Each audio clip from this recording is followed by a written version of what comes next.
The Yubari was an experimental light cruiser of the Imperial Japanese Navy. She was laid down on the 5th of June 1922, launched on the 5th of March 1923, and was commissioned on the 23rd of July 1923.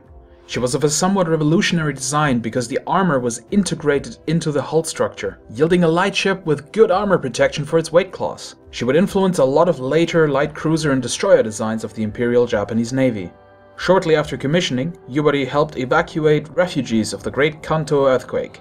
She was then transferred and conducted patrols off the South China coast, and during the Second Sino-Japanese War, evacuated civilians from China and covered landings of Imperial Japanese troops. She was the flagship during the invasion of Wake Island and participated in the capture of Rabaul and New Ireland in the Solomon Islands. On the 10th of March, she was attacked by US dive bombers and fighters from USS Lexington, killing crew and the executive officer.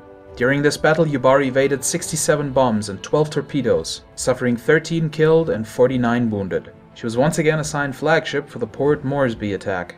Beginning on the 29th of June 1942, she took part in the Solomon Islands campaign, including landing personnel on Guadalcanal to construct an airfield. She developed problems with her engines shortly after, limiting her to 26 knots. One of the torpedoes that sunk USS Vincennes has been credited to the Yubari. Starting from late 1943, Yubari was relegated to patrol and troop transport missions around Solomon Islands, during which time she hit a water mine, damaging her bow and wounding 29 crew. After repairs and refitting, she returned to active service on the 3rd of November. On the 27th of April 1944, Yubari was spotted off Palau by the US Navy submarine Bluegill, evading 4 of the torpedoes fired at her but getting struck by 2 more, flooding 2 of her engine rooms. Attempts to save the ship were unsuccessful, and Yubari sank 24 hours later, with the loss of 19 crewmen. When looking at the Yubari stats, it only makes sense to compare it to the Kuma, the other Tier 4 Japanese cruiser. However, because the Yubari is so incredibly light and also kind of wants to be a destroyer, we are going to look at the Izukaze at the same time, but the Izukaze will not be part of the rating. With 18,300 hit points, the Yubari has 9,900 hit points less than the Kuma, which comes in at 24,200. This gives the Kuma a little bit over 50% more hit points than the Yubari has. But the Yubari also almost has 70% more hit points than the Izukaze. The speed category shows you why I wanted to include the Izukaze, because in the post-patch 0.3.1 environment, the Yubari is actually so very maneuverable that it could be confused with a destroyer. I mean, really now, the Yubari is 1 knot faster than the Izukaze, its turning circle is only 30 meters larger, and it only has a 1.5 second higher rudder shift time. And while the Kuma also greatly benefited from this patch, with 640 meter turning circle and 7 second rudder shift time, it is still very much in cruiser territory. The Yubari, however, looks a lot more like a destroyer now. The concealment comparison is also very important. The Kuma is spotted by other ships at 11.3 kilometers, and the Yubari, while slightly better, is still spotted at 9.9 kilometers. This is just a reduction of 1.4 kilometers.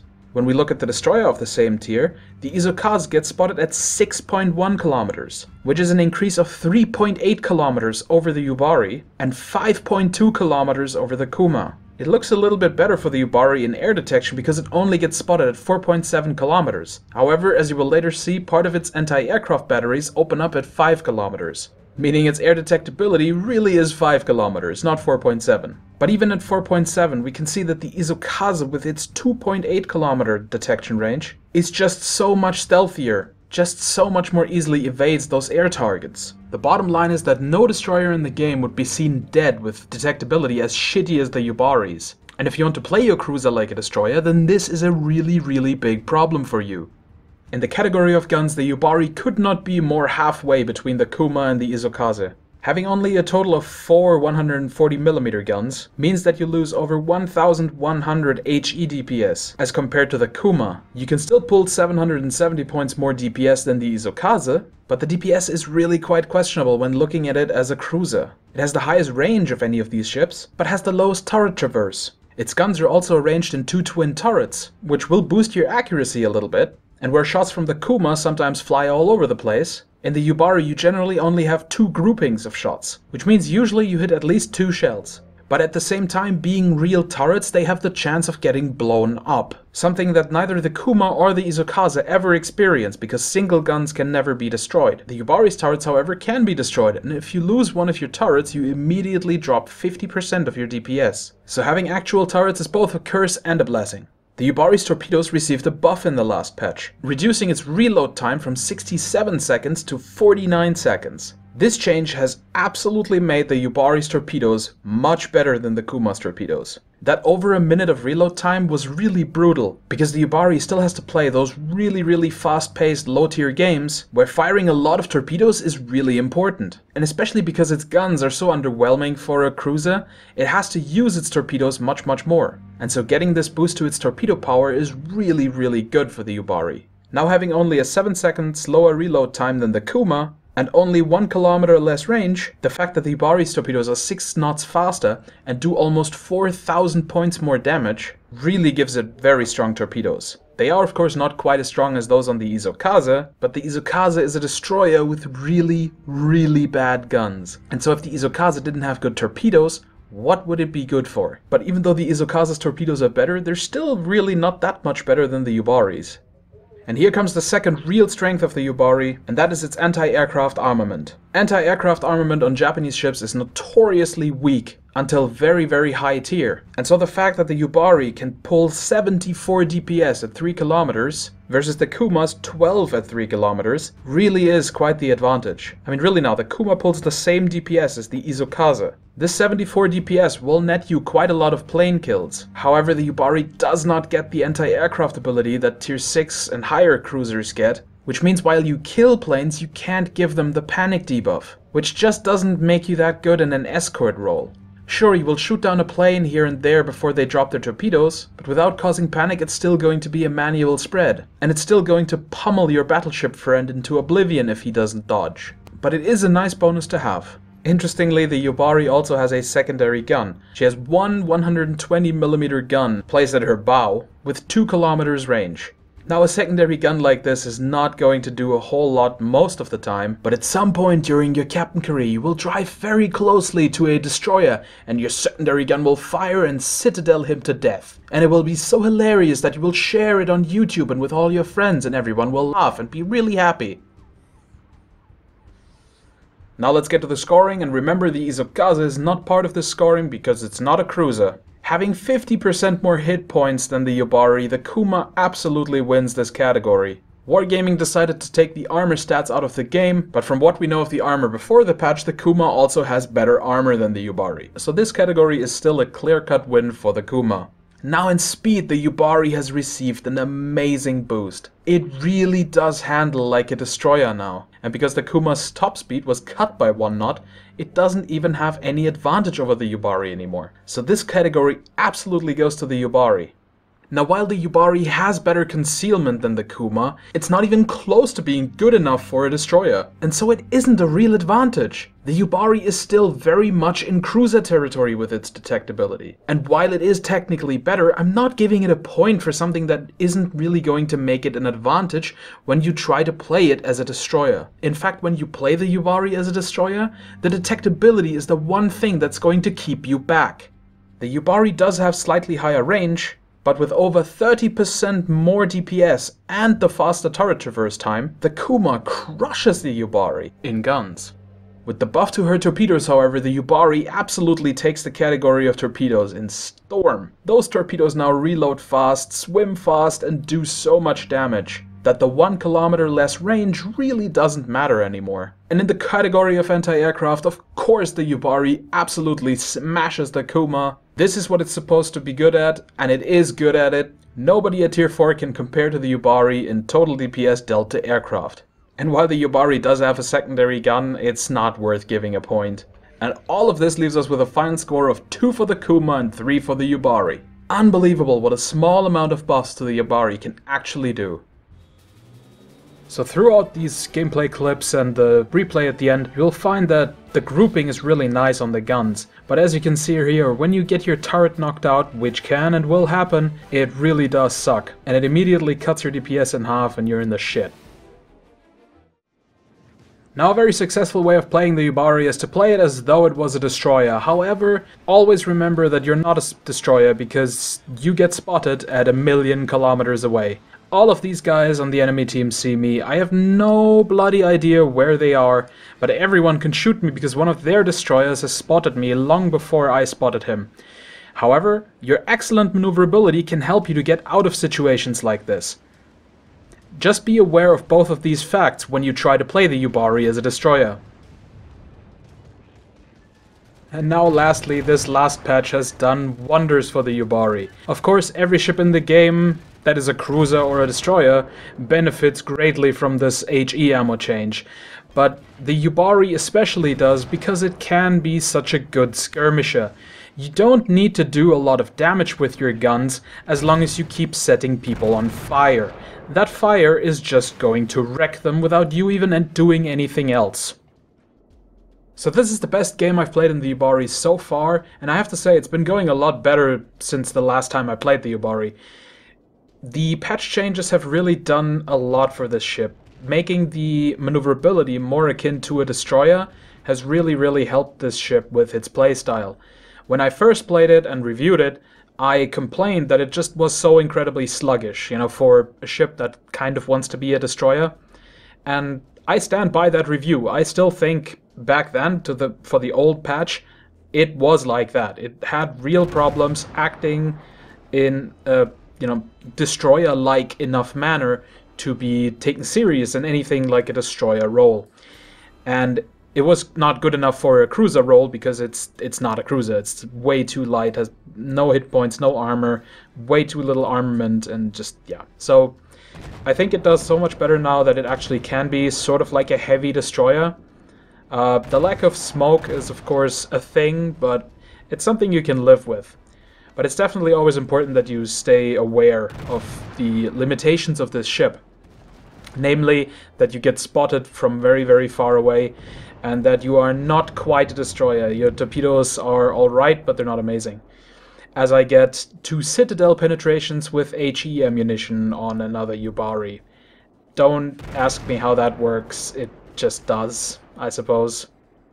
Anyway, I go to the southwest corner on this map because I like brawling in that closed range environment on this map. There are so many islands that you can duck behind and evade other ships. And in an environment like this, where I'm basically almost top tier, it benefits the Yubari a lot, being able to to have these close range fights with other destroyers. Weaken them as you go in, and then really just finish them off with a couple more salvos as you close. And then any other cruisers that are foolish enough to set foot into that environment, you just kill with your torpedoes. And then usually, if you win this fight in this southwestern area, you can then sweep around and roll up their other flank. It's probably my favorite tactic on this map. One that obviously only works if you're in a fast cruiser or in a destroyer. But as long as I am in one of those ship types, I love this map and always play like this. Now, in this particular case, not a lot of the opponents have actually gone into this area. There were 2 destroyers, and I think there are also 2 Yubaris that made it here.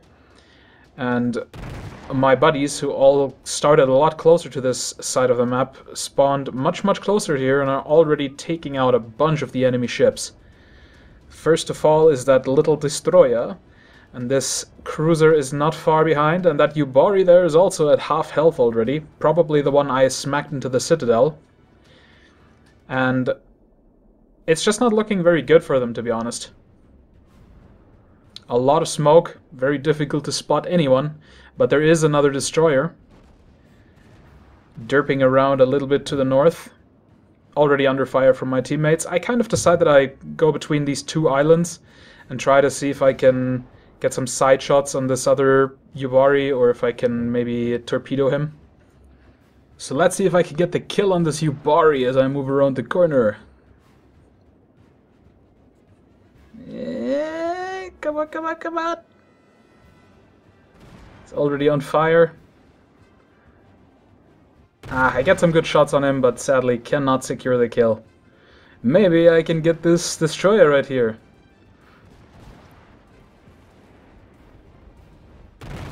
Nope, one of my shots goes wide. and I don't do enough damage to take him out. Q, Q, Q, Q, Q, Q. It's a very sad thing. But there is a beached Wyoming. Wonderful. Let's take shots at him and set him on fire. The other thing that definitely has increased is the damage of the HE rounds. It's actually quite fantastic. If you hit the superstructure on battleships or cruisers, the HE rounds now do a lot of damage. I mean, you just saw 2 of the shots combined hit for 1,900 damage. That is just insanity. That is a lot of damage. That's pretty much what you did with AP penetrations before the patch, and they were not that common on battleships. So all in all, the DPS of pretty much any cruiser or destroyer has definitely gone up quite a bit against battleships and heavy cruisers. Kind of a miscalculation there in that salvo. Aimed way too far to the left of him.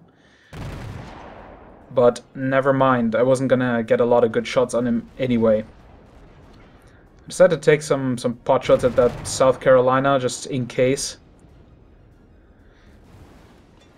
But at this point, I kind of just want to go around and kill the St. Louis, and then start laying into that Wyoming as he becomes available as a target. Get some alright hits on the St. Louis in my first salvo.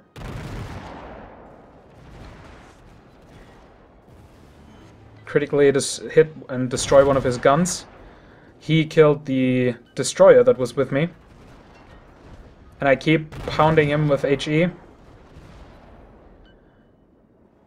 Finally setting him on fire. But I believe he does repair it relatively quickly. I decide that it's not really going to be worth it firing my torpedoes here, because he's so low, he's probably just going to die before the torpedoes reach him. I turn just as he fires, he still hits my engine and knocks them out, even though he didn't do a single point of damage. Welcome to the new patch, where everything is a little weird. And by this point, the Wyoming has made it around. And I fire torpedoes almost speculatively. I didn't actually think I was going to, actually hit him, but it turns out he turns really badly and takes all 4 of my torpedoes and dies. But bam, there's my first kill. And so many more targets to shoot at.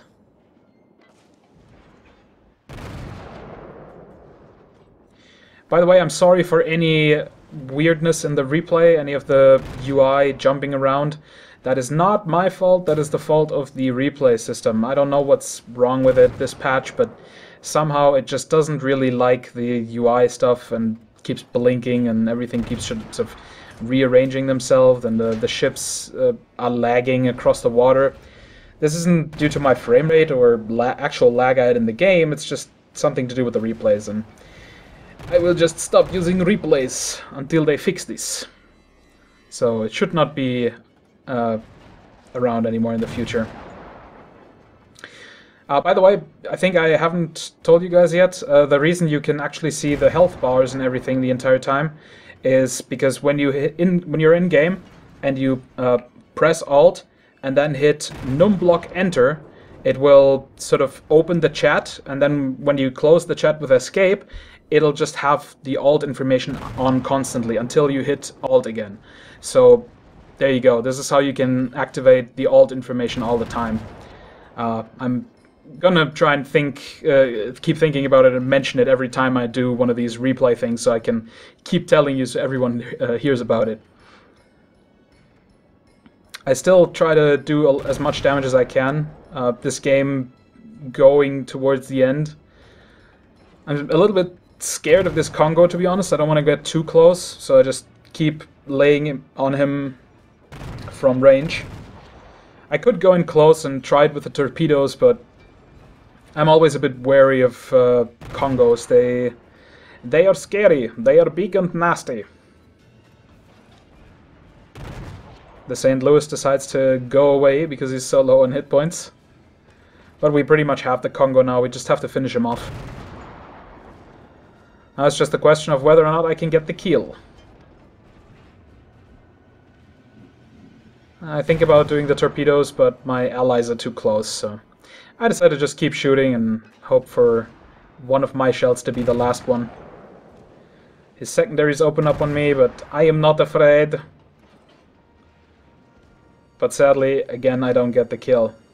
And one of his stupid secondary batteries sets me on fire. Which kind of sucks, and I don't really want to use the repair kit just for the fire. I mean, after all, the repair kit goes on cooldown for a long time. Oh, that's right, he actually didn't die, he killed the other guy with a ram. Killed one of our St. Louis's with a ram. That guy very low on hit points, and I'm trying to steal the kill. First salvo completely misses. This one looks a little bit better. Yep, that's on target. There we go, nice. My second kill this game. Not doing so badly, I must say. And I have been having a lot more fun with the Yubari as a direct effect of the buffs that it's received. Now it's really just this Wyoming left over, and I'm trying to get the kill, but I can already tell you I'm not going to get it because the game is mean to me, and we're not actually going to see the Wyoming dying because the replay is screwed up at the end, and I just didn't record that part. So what's my opinion on the Yubari? Well, it has actually changed quite a bit since my first review on it. And the reason is not that, oh my god, I was so incredibly wrong back then. It's true, I didn't really know how to play it very well. But my point was always that it really failed as an introductory ship for new people, which as a pre-order package that grants beta access, it always was. As a cruiser, it didn't perform like a cruiser, and it still wasn't fast and agile enough to be a destroyer. It always just felt like this in-between thing that just didn't really go one way or the other and just kind of stayed average and in the middle. And then came 0.3.1 and boy has my opinion changed. The mobility buff has truly and proper pushed the Yubari into destroyer territory. It can actually be played like a destroyer now. It still can't be played like a cruiser, and I definitely wouldn't try doing that, but it does function relatively well in a destroyer role. However, do keep in mind that you are going to be detected at 10 kilometers, which means enemy destroyers will always see you before you see them. I'm still not the biggest Yubari fan, my favorite pre-order ship is still the Geimiyashi, but in light of the 0.3.1 changes, I would actually say the Yubari is now better than the Sims. And we'll of course talk more about the Sims in its own review. If you enjoyed this replay, please consider liking and subscribing, and if you have any feedback, please leave it in the comments. If you have a replay for World of Tanks, World of Warships, or Armored Warfare that you would like me to commentate, please send it to cloakingdonkey@hotmail.com. Look forward to more coverage on vehicle shooters on the channel, and until then, I've been eLdritch, Master Donkey, and I'll see you in another video.